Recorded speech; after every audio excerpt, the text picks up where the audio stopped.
Hello, my friends, and welcome back. I'm Chisco Gaming, and in today's video, we're going to talk all about Mithril. If you don't know what it is, well, by the end of this video, you're going to be an expert. And if you do know what it is, you're here because you're wondering, how the heck do I get more of this stuff, bro? Because if you're subscribed to the channel, and I hope that you will, I'm about 9 months into the game, having a great time. If you've been around for a bit, you know that we used to get, during holiday-style events, this little, thing that's not here anymore. It was Kasia, and it was this amazing way to get a bunch of Mithril. And so I looked into it, and I was like, man, how much Mithril were we getting from that? It was a pretty decent amount. Now, with that said, I'm getting ahead of myself. Use the timestamps to jump to whichever part you like.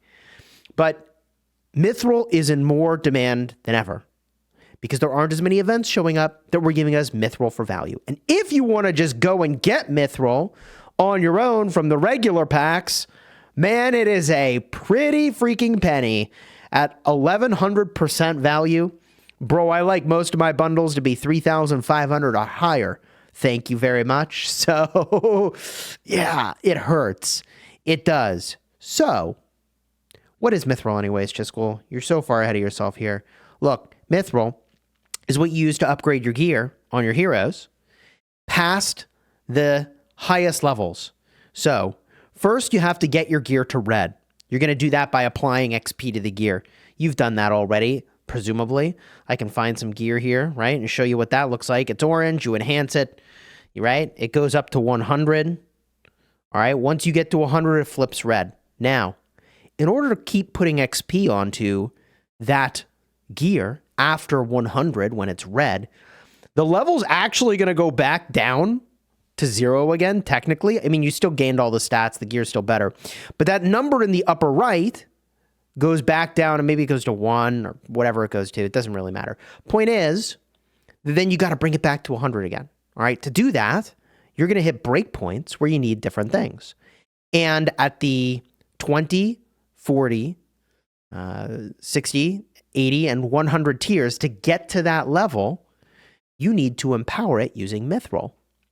That's where this Mithril demand comes in, is that you can see my piece in the upper left here.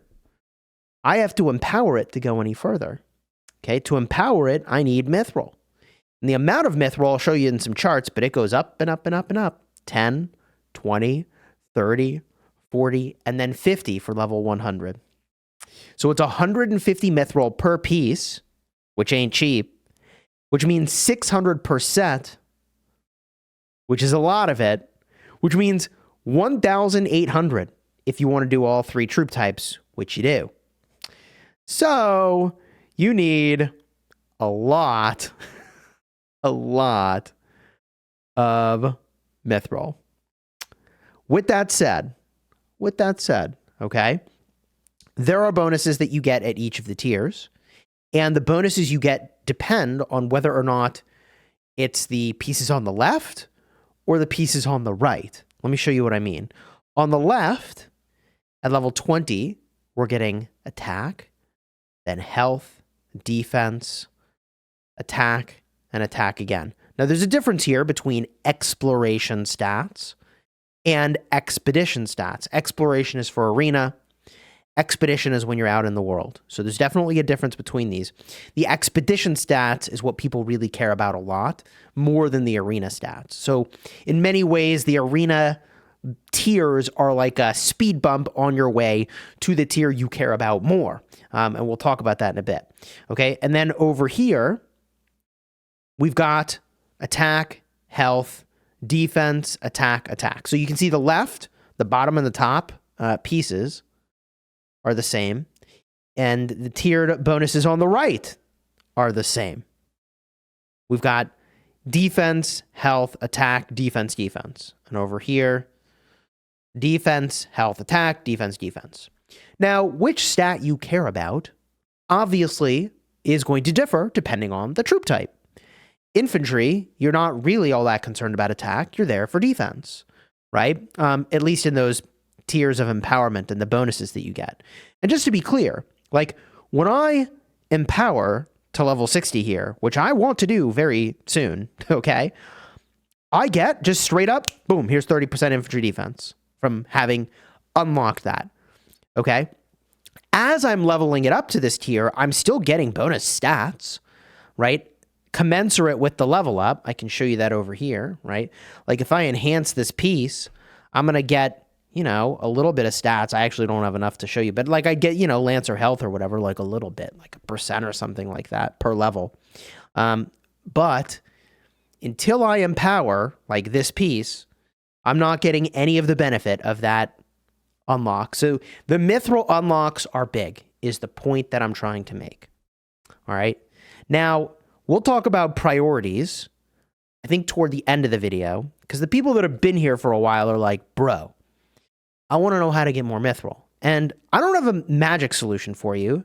What I want to start with is by showing you how much Mithril you can get from certain events. So as I promised, I went into the time machine and I looked at how much Mithril were we getting from Kasia anyways? And it was 60. I mean, it's not a ton. There might have been some other Mithril you could get. In fact, maybe in the tiered rewards, there was more or something. But 60 is a pretty decent amount if you could get this every month, every couple months, that an event was showing up. And that doesn't show up anymore. Okay. And then the Journey of Light has these tiered rewards. So there's a bunch of Mithril you can get from Journey of Light, and you have to select Mithril as your prize, but it is so worth doing. And it is really funny because you may recall I was really struggling with XP components initially, and I asked on stream, I was like, guys, should I just use these for XP? And they were like, no, blunder, do not blunder, do not blunder, Chiscool, select the Mithril. And they were right. And they were so right. They were very, very right.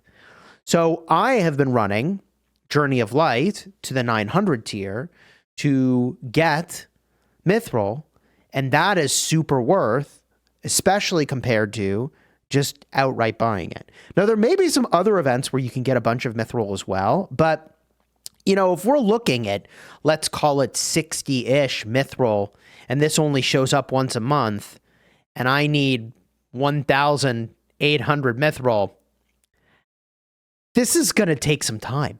And I mean, obviously, collection systems in games are meant to take time, but let's revisit some of the free-to-play ways to be getting Mithril on a regular basis. Obviously, the place we need to go is the shop, and there's nothing to get in that regard, Mithril-wise, from the mystery shop, but the arena shop is where I'm now really kind of scratching my head a little bit, going, you know, I have been buying custom Mythic Hero gear chests, and at the start of the game, that might have been the correct thing to do. But now that Mithril is a more scarce commodity, I'm feeling like I want all my arena currency to be going into Mithril. Now, you keep me honest, maybe I'm crazy, but I'm starting to feel like that might be a good priority to lock up 3 Mithril per week from here. If we continue onward, well, you're not really getting it at all from the VIP shop. It's not in the Alliance Championship shop, which refreshed recently-ish for me. Yeah, and it's not in the Foundry shop, and it's not in the State of Power shop, and it's not in the Skin shop, and it's not in the Canyon shop, but it is in the Labyrinth shop, 1 per week. So I don't even get enough arena currency to do 3 Mithril per week at a sustained rate. But, you know, if I did, and I was getting this over here, that's still only 4 per week, which ain't much. Now, if we zip over to the gem shop, it's not like you can get it from here. Okay? Now, there are some events that will show up periodically and let you get some Mithril. And I'm starting to feel like you really got to lock in on getting Mithril in those events compared to all the other things which are tempting, but you can get other ways. And the biggest event that I'm thinking of, which I've covered on my channel, and I'll maybe put a card in the end screen for like an earlier version of when we had this show up, but there's an event where you exchange heroes that you have excess of, and a couple other things you can exchange.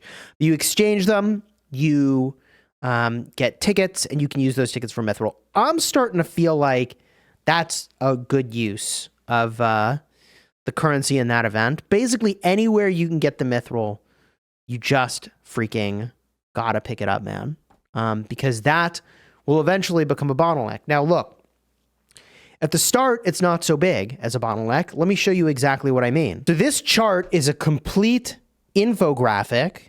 Shout out to the folks who made it, with everything you need to go from red tier, I guess it starts at level 1, all the way up to level 100. And this is that 1,800 mithril number I was telling you about. Okay. You're also going to need to sacrifice a bunch of pieces of gear, mythic gear pieces, to get there.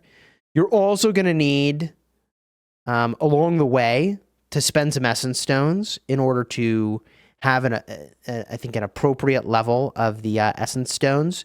This is important to talk about. So I believe that the requirement to get to level 20 is that it needs to have an essence stone level of 11. To get to 40, needs essence stone level of 12. To get to 60, essence stone level of 13. 80, essence stone level of 14. 100, essence stone level of 15. That is the number on the bottom side of the piece of equipment, all right? So I mentioned this because initially you will not be as bottlenecked by mithril potentially, especially if you lock in on getting mithril early. Okay. If you start on that earlier, maybe you'll have a bit of a stockpile once you get to the point where you need it, but only a little bit of a stockpile, honestly. So you'll hit a point, though, where you can't even put XP onto gear anymore, and that's where things get weird. I'm not at that point right now. I still actually need XP components, but there are definitely players that are all locked up. Like, they spent all the XP they can spend, and they're just waiting on the mithril, and a good way to get it. All right. But you can see here from left to right, the level 20 unlock to get to level 20 requires the 10 mithril and some mythic gear pieces. To get to 40 is 20, as I mentioned earlier. 60 is 30. 80 is 40. Okay. And then 100 is 50 mithril. Sheesh. All right. And that's the math behind the 1,800 mithril required for 3 sets of gear. 600 mithril required for 1 set of gear, and then the 150 just for 1 piece. But let's talk about the priorities real quick. So we can go troop type by troop type, but the 2 most important pieces on infantry are health related. Okay, getting level upgrades here, not even empowerment, just level upgrades in the upper right number, that's giving you health. Health for infantry is the moneymaker. So that is your top priority, okay? Push on the health. Personally, I took this piece up to 60 as a priority for my infantry gear. And I took this piece then up to 100. Okay? That gave me the combination of health plus tiered reward of defense. And over here, health plus tiered reward of defense all the way at the top. Now, I guess I should say the very first thing you should do is actually this piece to 20, because that gives you infantry defense. And it's funny because I did that such a long time ago. I should have looked there first, but the 20% defense is like, yes, defense is good for infantry. Health is the priority for infantry. And there you go. Okay. So that's the way I would look at your infantry. From there, obviously, I got bottlenecked, so I can't finish off this health piece. So in the meantime, I kind of went on a little side project, and I've taken this almost up to 60. Flipping this over for the 30% defense is a priority for me, even though the lethality is very, very minimally impactful, as I understand it, on your infantry. Feels good to upgrade things like this, which are lower level, because it's less XP per level, so you just feel more productive doing that, but I don't think it typically is. Lethality on infantry is just not where it's at. Now, for your Lancers, okay, your priority is now the lethality pieces, okay? And even though they get hit second, health is not really your priority for Lancers, as it's been explained to me anyways. So the first thing you want to do for your Lancers is get the lethality plus attack combination rolling. From there, you can see I took this to 60, money where my mouth is. Now I have the lethality plus level 60 of attack unlocked. And theoretically, at this point, I should double back to this piece and take my lethality all the way up and get the Lancer attack of 50. Yeah, that's a long-ass time away for me. Okay? Only after all that's done do we then maybe go look at these health pieces and decide what we want to do. Personally, taking all the pieces to 20 felt very reasonable to me. And you don't want to be in a situation where you are bottlenecked from putting XP components and you're just sitting there accumulating them. So I feel like it's pretty reasonable to take all the pieces to 20. I don't know if that's actually the most optimal, but it just feels good, darn it. So keep in mind that it might not be the best advice to do that, but I did it. I turned out okay for whatever it's worth. And I still have places to put my XP components for now. Gonna need a Journey of Light to solve this problem. So we look now at Greg. And on Greg here, he is a marksman. Marksmen are kind of wacky because you may recall, or you may not recall, I'll show you, that Lancers can actually line jump. They skip the line. Your Lancers can attack marksmen, which is a little bit rough. 20% chance to strike marksmen behind infantry. So if you're using marksmen, and for rallying, I think that's meta. For defending, it may not be. It's just like infantry Lancers, it seems. But if you are using marksmen in your rally, which I assume you will be, then marksmen are an interesting priority where the health is not worthless, but you still prioritize attack because they're there to do damage. So you're focused on the lethality pieces. First thing you do is you get your 20% marksman attack boost over here, leth plus attack. Then you go to this piece, as I did. You get that lethality plus attack. And if somewhere along the way you want to be taking those other pieces up to just 20 for the health and defense, or health and attack preferred, those are okay priorities as well, because these units do actually get hit. And this piece in the bottom left, the belt, I mean, okay, the health is useful if you're getting, hit, and also the attack is useful all the time because that's what the marksmen are there to do that big damage, okay? And just lock in on the two lethality pieces, in my opinion, before you really spend too much effort and energy into the other non-lethality, the health pieces. That's where my head's at for priorities. Now, also, you can see you've got to use Essence Stones, and I've been deploying my Essence Stones as I kind of wait to get enough of the Mithril to tier up my pieces where I want them to be. So I've been kind of getting creative with where I put my Mithril, but taking all the pieces to 15 is something that is sometimes recommended because then you have fulfilled all of the prerequisites for Mithril in order to, even do those upgrades. You've got to have the Essence Stone level on the bottom high enough, as I talked about earlier in the vid. All right, so that's kind of where my head's at with Mithril. I'm going to be making it a bigger priority moving forward. It's probably not a coincidence that it's been a couple events in a row now where we have not seen Mithril show up as a big reward. And I am going to be now hunting for it at every opportunity. And, if you know some other tips and tricks for how to lock in with Mithril, you let me know in the comments, all right? Hope you enjoyed this vid. Consider subscribing if you haven't already. If you want to see the full Journey of Light vid where you're like, wow, Journey of Light, so I guess I'm going to do that, check the card over here. And if you want to just step into that time machine and see what Kasia was like once upon a time, I'll have that card up over here as well. The good days, the Kasia days are gone, my friends. Or maybe they'll come back. I don't know. Maybe it's once a quarter now. We'll see. Until next time, you have fun smashing your enemies. Take care, everybody.